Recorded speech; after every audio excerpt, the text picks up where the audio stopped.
전주의 한 지역 주택조합 사업에서 한 가구 입주권에 여러 명이 중복 계약하는 등 잡음이 이어지고 있습니다. 사업을 관리해야 할 건설사의 관리 부실에 대한 원성도 커지고 있습니다. 조정현 기자입니다.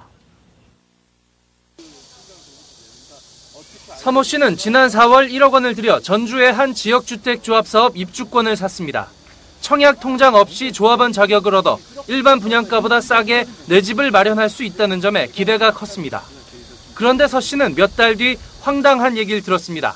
자신이 계약한 동호수에 3명이나 더 계약했다는 사실을 알게 된 겁니다. 취합을 하다 보니까 카페에서 동호수가 겹쳤다는 걸 이제 그때 알게 됐죠.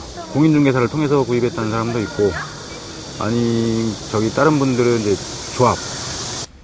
입주권 거래 시점도 논란거리입니다. 부지 확보가 최대 관건인 만큼 지역주택 조합 사업의 경우 토지 매입이 100% 완료된 뒤에 입주권 명의 거래를 할 수 있습니다.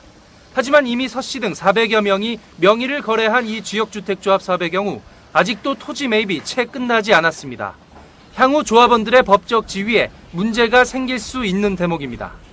돈을 주고받았던 거를 그대로 원위치대로 한다 그러면 문제가 없을 거고요. 만약 문제가 서로 돈을 안 주고받는다 그러면 소송을 통해서 정리를 할 수밖에 없죠.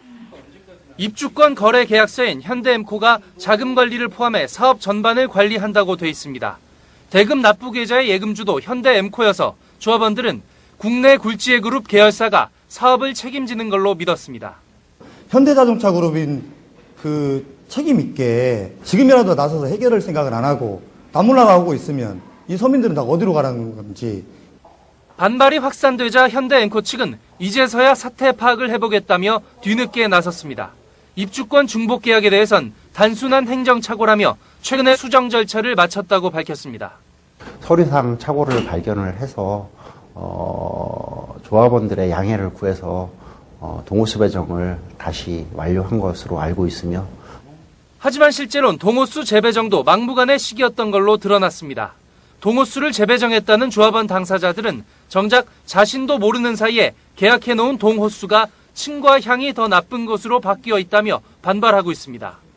결국 일부 조합원들은 더 이상 조합과 현대엠코를 믿을 수 없다며 우선 조합장을 배임과 사기 혐의로 검찰에 고발했습니다. 머니투데이 방송 조정현입니다.